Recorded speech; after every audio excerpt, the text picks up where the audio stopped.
The Jared Dillian Show.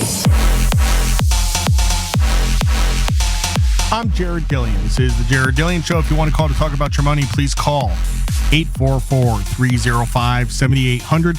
That's 844-305-7800. This is the Jared Dillian Show. So, when I was in high school, I actually put this in my yearbook.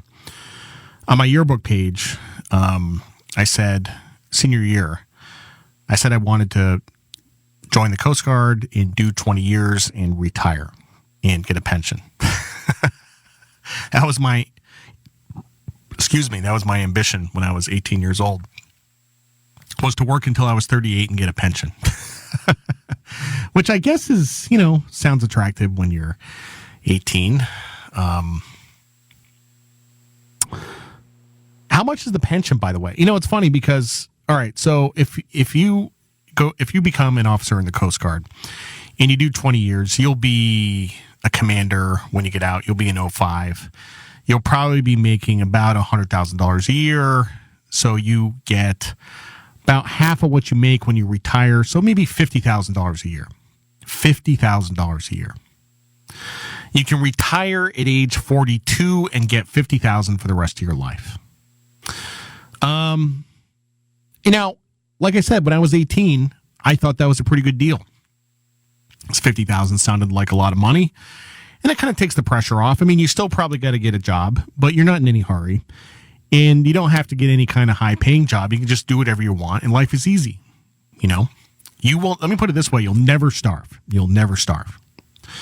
And then, not only that, you can retire at age 42.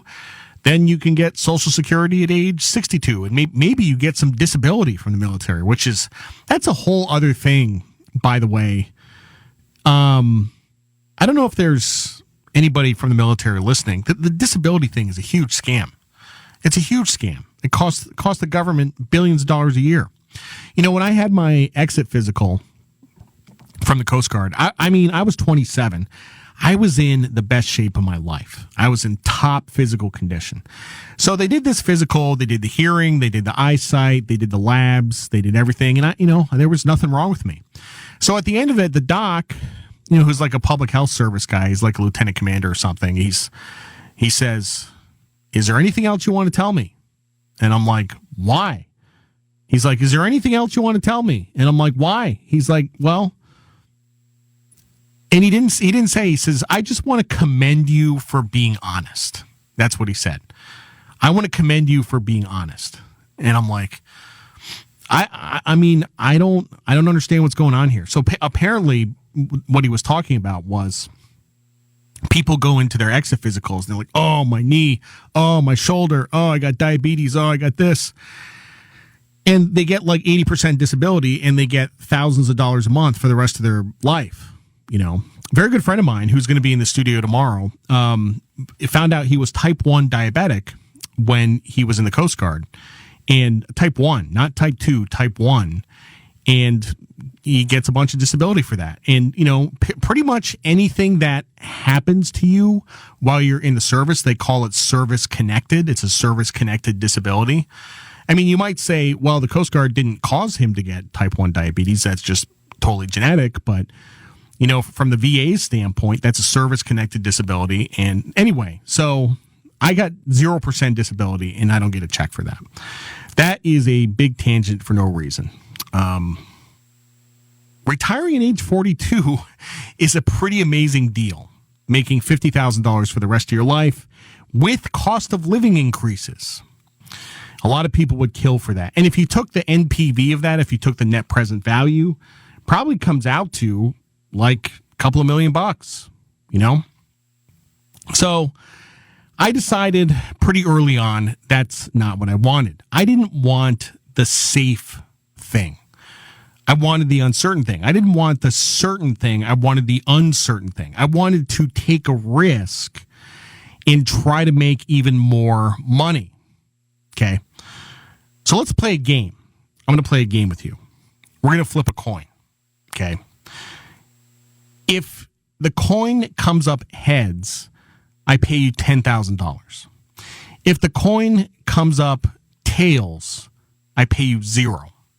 Heads, you win 10,000. Tails, you win 0. Or I can pay you right now. I can just give you $3,000 in cash not to play this game. Well, what do you think most people will do? They'll just take the $3,000, right? Because there's a 50-50 chance they're going to get 0.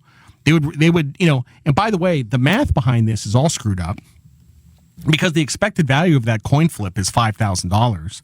So by taking $3,000, you're doing it's basically a bad decision. You're doing something suboptimal. You shouldn't take the $3,000. But if you ask a bunch of people that question, they'll take the $3,000 because $3,000 buys some pretty cool stuff. Okay. The certainty equivalent. All right. So what if we change it up a little bit? What if we said, all right, instead of $3,000, we'll pay you $2,000 or $1,000? Then what? Who's going to take it then? The $3,000 payment to walk away is called the certainty equivalent.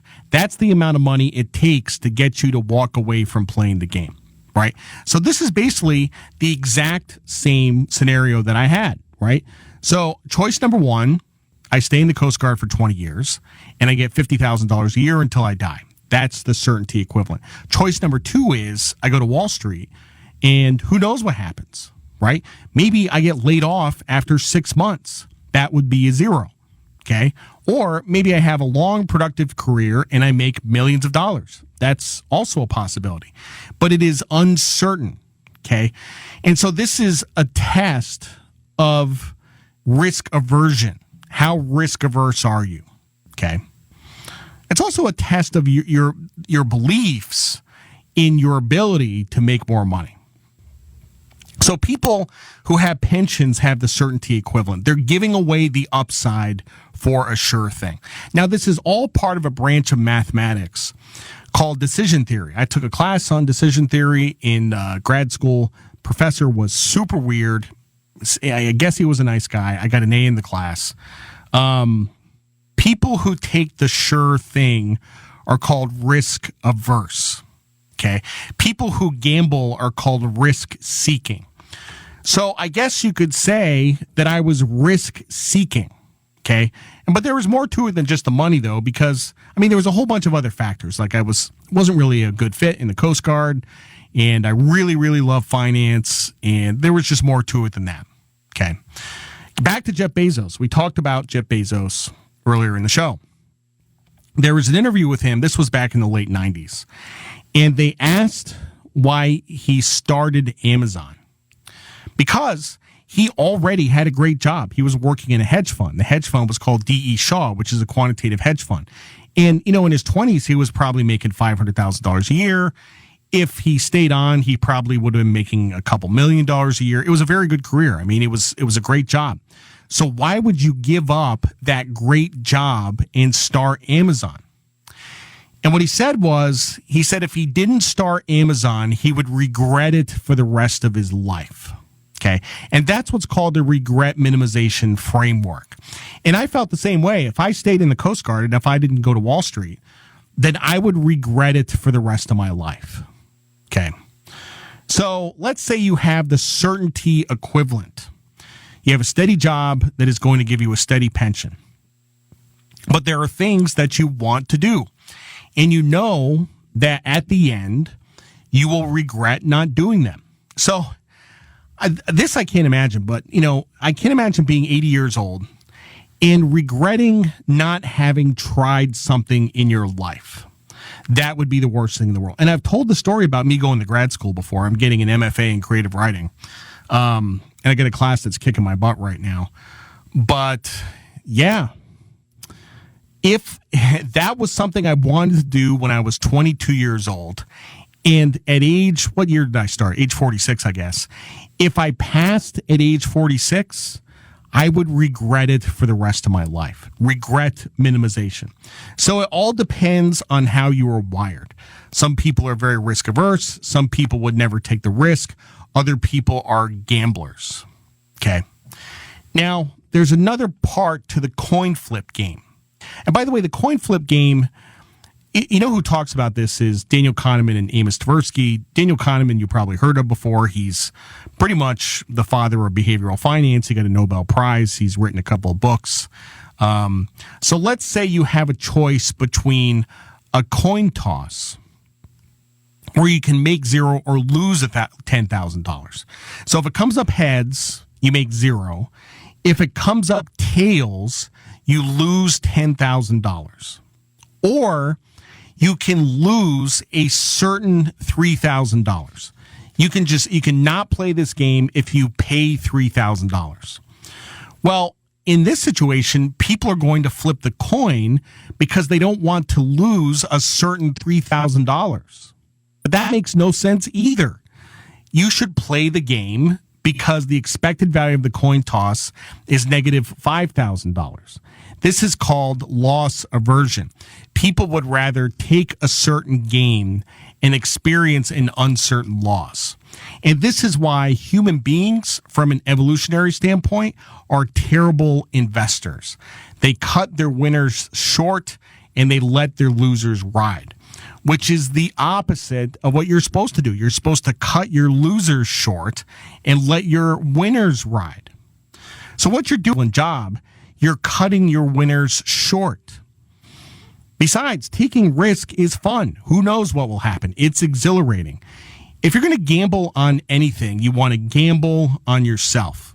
Bet on yourself. Do the thing that you've always wanted to do, or you're going to regret it. I'm Jared Dillian. This is the Jared Dillian Show.